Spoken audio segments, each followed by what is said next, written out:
¿Sirven de algo los talleres de creación literaria? Por supuesto que sí, siempre y cuando sea lo que tú estás buscando, y de ninguna manera van a funcionar si no es lo que buscas. Hola doraditos y doraditas, esta es la Panadería de Lufloro, un canal de poesía, y ahora quiero que reflexionemos sobre algunos puntos relacionados con los talleres de creación literaria, de escritura creativa, especialmente los talleres de creación poética. Todo lo que les voy a contar a continuación tiene que ver con mi experiencia tanto asistiendo a talleres como yo impartiendo talleres de escritura poética. He aprendido mucho tanto tomando los talleres como impartiéndolos, aunque mi experiencia está más relacionada con yo dar los talleres. Cuando tenía 16 años, en mi bachillerato, tomé un taller de escritura creativa, era de poesía y de narrativa, yo llevaba mis poemas y el tiempo que estuve allí fue muy gratificante para mí. Recuerdo que ese taller era cada martes y en ese momento se convirtió en mi día favorito, sobre todo porque era un adolescente bastante tímido, casi no convivía, pero en el taller sí tenía mis amigos y todo lo que nos recomendaba el profesor a mí se me hacía muy bueno. Tiempo después y durante 2 años tuve un taller cada jueves que duraba 3 horas de 11 de la mañana a 2 de la tarde. Comencé en ese taller cuando yo tenía 23 años, lo dejé cuando tenía 25. Era una tutoría que impartía un poeta mexicano que ya falleció, el maestro Antonio del Toro, y yo a ese maestro le debo muchísimo. En otro video les voy a comentar varias de sus enseñanzas. Recomiendo mucho que lean sus poemas y yo aprendí demasiado en ese taller que les digo duró 2 años. Y desde que tenía 28 años hasta ahora que tengo 37, de manera continua he impartido diversos talleres, tanto presenciales como en línea. Y es algo que me ha agradado muchísimo, me hace pensar en muchos puntos relacionados con los talleres y para mí lo más gratificante no es ni siquiera escribir un poema o tal vez obtener un premio o una publicación, sino ver que hay otras personas que se interesan por la escritura de los poemas y que cuando asisten a mis talleres se llevan alguna enseñanza. Y bueno, con toda esa experiencia he llegado a varias conclusiones. Primero, a algunas personas les va a funcionar muy bien un taller demasiado cruel y descarnado. Esos talleres de creación literaria donde llevas tu texto, todos se burlan de él, te lo destrozan, dicen que está lleno de lugares comunes, que está horrible, que no sirves para escribir. Y con esas críticas bastante puntiagudas, tú vas aprendiendo, te vas formando un criterio y comienzas a mejorar tu escritura. A algunas personas les va a funcionar esa dinámica del taller, el taller carnicero. Entonces, si a ti te gusta y vas a aguantar esa dinámica de talleres carniceros donde destrozarán tu texto y a la vez tú también destrozarás los de los compañeros, pues adelante. En mi caso, a mí no me gusta el taller carnicero, respeto esa didáctica, pero yo opto por el taller reflexivo y argumentativo. Imaginemos que alguien escribe este verso: creo que mi cráneo se estancó en el cosmos. Allí tenemos varias cacofonías. Creo, cráneo, estancó, cosmos. Quizás si vas al taller carnicero te van a decir: está horrible, suena terrible tu poema. ¿Qué es eso de creo que mi cráneo se estancó en el cosmos? En un taller reflexivo y argumentativo deberíamos pensar por qué eso suena mal. Está bien, es una cacofonía, hay una repetición de sonidos oclusivos, pero creo que es muy difícil pensar por qué suena mal o por qué debemos cambiarlo. Si alguien llegara con ese verso cacofónico a mi taller, está bien si alguien señala que eso suena mal, pero yo tendría que agregar cuáles son las consecuencias de esa cacofonía. Uno de los puntos importantísimos que yo invitaría a que reflexionen es valorar entre sacrificar el sonido o el sentido. Lo mejor sería que en un poema el sonido y el sentido estuvieran equilibrados, sobre todo si es un poema en verso. Pero puede ser que lo que quieres comunicar no tenga otra solución más que la cacofonía. Entonces allí tú valorarás: está bien, suena terrible este verso, pero prefiero conservar el sentido, la imagen del cráneo y el cosmos, a modificarlo. Allí tú estarías sacrificando el sonido en favor del sentido, pero quizás esa reflexión te ayudaría a ser más cuidadoso en escritos posteriores donde tengas que equilibrar entre un buen sonido y también una buena imagen poética. Otro caso bastante reiterado en los talleres de poesía es la detección de lugares comunes. En los talleres ya no nos volvemos lectores de poemas, sino lectores de errores. Estamos buscando en dónde el compañero se equivocó, cuáles son los lugares comunes, los clichés de su poema para subrayarlo y para decirle que es un mal escritor. Pero en el caso de los lugares comunes también se necesita una reflexión muchísimo más amplia y profunda, sobre todo para entender qué es un lugar común, por qué está mal utilizarlos en nuestros poemas y todavía más importante, cómo esquivar esos lugares comunes. Entonces yo considero que hay talleres carniceros que son para algunas personas que les gusta eso. Hay talleres reflexivos, críticos, que es todavía más complicado. También hay talleres donde se aplauden mutuamente, que sobre todo funcionan como círculos de lectura y creo que también se puede aprender a partir de eso. Y no necesariamente significa que una dinámica sea mejor que la otra, simplemente son maneras distintas de pensar los talleres de escritura creativa. Pero aquí es importante que si tú estás acostumbrado a un taller carnicero, no debes pensar que así deben funcionar todos los talleres, porque también de pronto alguien que haya tomado talleres carniceros donde se burlan, donde destrozan los textos, donde no argumentan pero sí critican, esa persona con estas ideas vaya a otro tipo de taller y quiere implementar la misma dinámica y allí no funcione. No significa que él es el único que sabe tallerear y el resto de los compañeros no, sino que tienen otra manera de acercarse críticamente a los textos que allí se llevan. Yo en los talleres que imparto suelo comentar que a mí este concepto del taller me suena a que llevamos algo descompuesto. En un taller mecánico o en un taller de electrodomésticos llevamos nuestro carro o nuestro refrigerador cuando ya no funcionan. Entonces los talleres los relacionamos con algo que no sirve, pero alguien sabe cómo componerlo para que vuelva a funcionar. La cuestión es que los poemas no están descompuestos, pero esta idea de llevarlos al taller de buenas a primeras nos hace pensar, poema que llevamos al taller es poema que está mal escrito y alguien preparado nos va a decir cómo componerlo. Nos pesa mucho la idea de que esos poemas que llegan al taller es porque no sirven, porque están descompuestos, porque las personas que están en el taller van a arreglarlo, mientras que si está publicado en un libro o es un autor que ganó un premio o que ya tiene un cierto renombre, esos poemas funcionan y están bien. En consecuencia, nos volvemos detectores de errores en el taller, estamos localizando las cacofonías, las asonancias, los lugares comunes y de pronto opacamos nuestra capacidad de acercarnos sensiblemente y entusiastamente a un poema que se lleva al taller. Esta situación en mis talleres me lleva a pensar en una solución.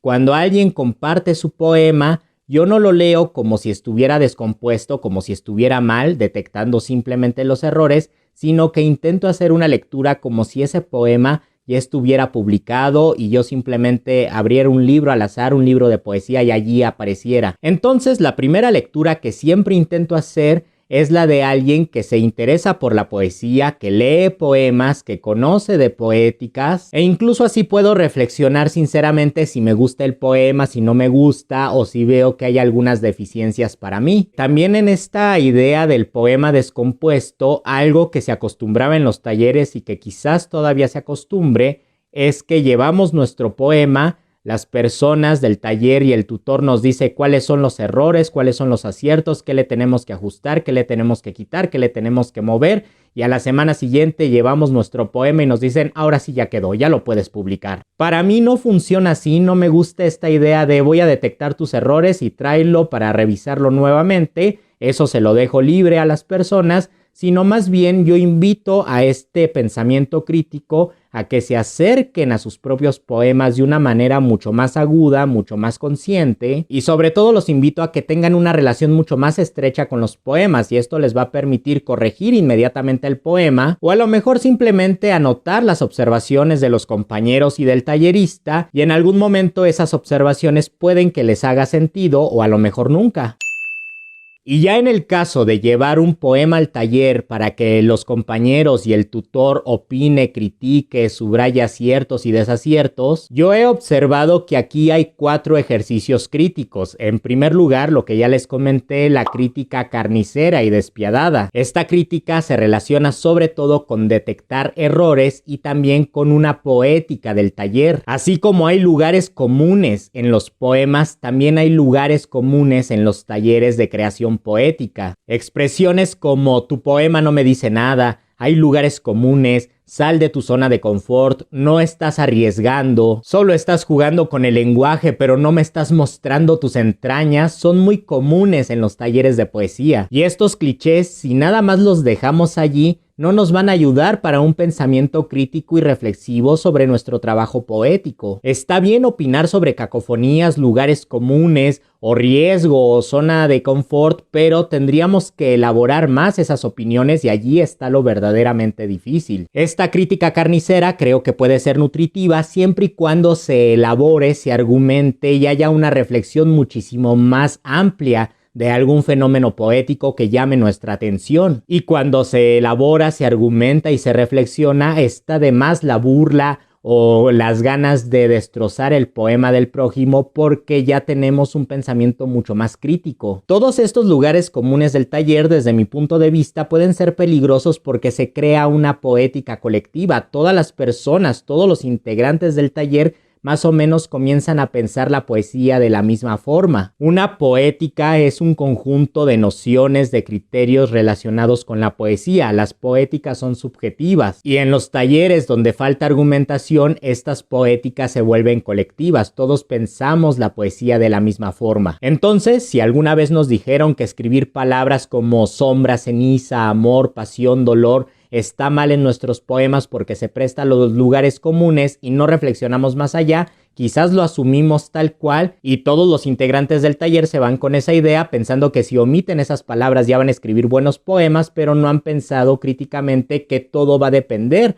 del poema que se escriba. Otro acercamiento crítico en los talleres que también es común es el de yo voy a leer tu poema aspirando a que tu poema se parezca a los poemas que a mí me gusta leer. Por lo tanto, las correcciones están en función a los poemas que yo leo y no al poema que tú escribiste. Si yo solo leo poesía de los malditos, poesía donde hay desgarre, entrañas, vísceras, y este poema es muy colorido y tiene imágenes muy transparentes, voy a decir que ese poema está mal porque yo estoy acostumbrado a otro tipo de poemas. Pero aquí el error es que no estoy leyendo el poema en sí, sino que estoy leyendo lo que a mí me gustaría que estuviera en ese poema. Obviamente esto se puede evitar si nuestro panorama poético es muy amplio y estamos acostumbrados a leer poesía de las vanguardias o poesía de los siglos de oro o poesía grecolatina. Entonces vamos a tener más referencias para poder criticar o acercarnos críticamente al poema de algún compañero. También es común que nuestra crítica de los poemas se relacione a lo que escribimos. Si por ejemplo a mí no me gusta utilizar la primera persona del singular en mis poemas,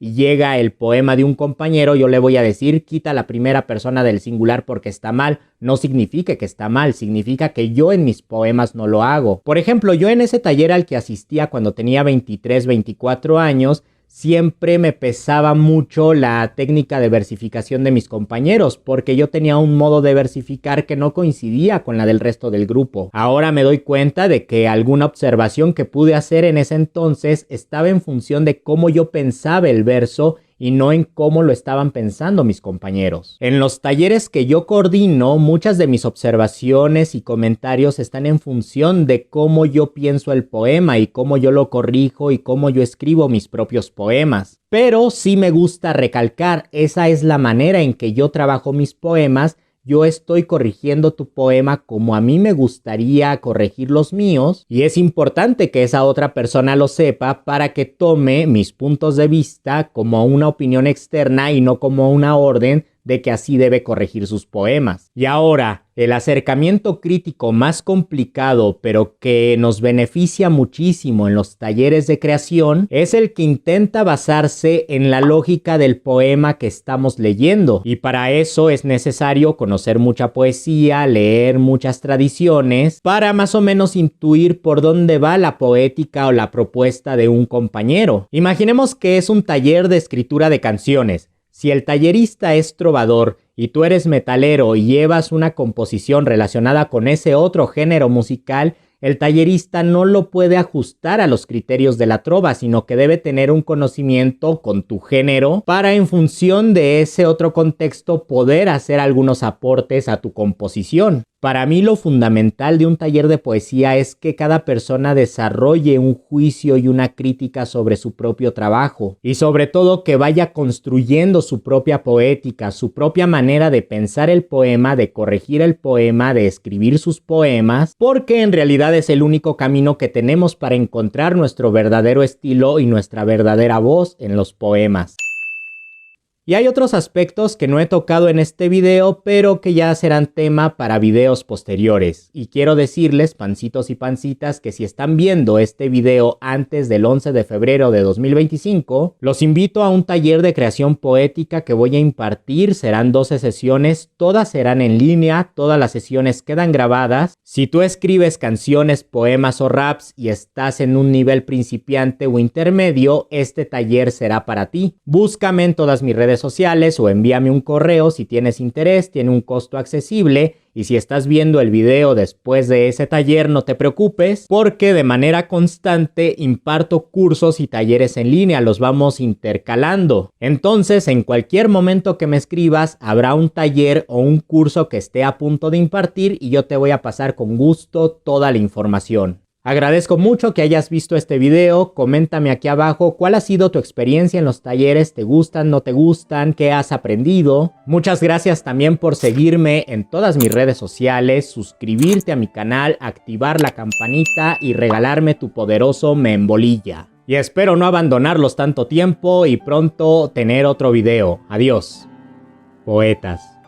Una secta obsesiva, sonámbula, esdrújula, que gira como una nube de mosquitos iluminada por un foco encendido, noche y día. Una imagen, una mujer, un verso. Sus adeptos consideran que hacer un poema es una hazaña y un lector un milagro que se suma a sus giros. Allá ellos acabarán chamuscados.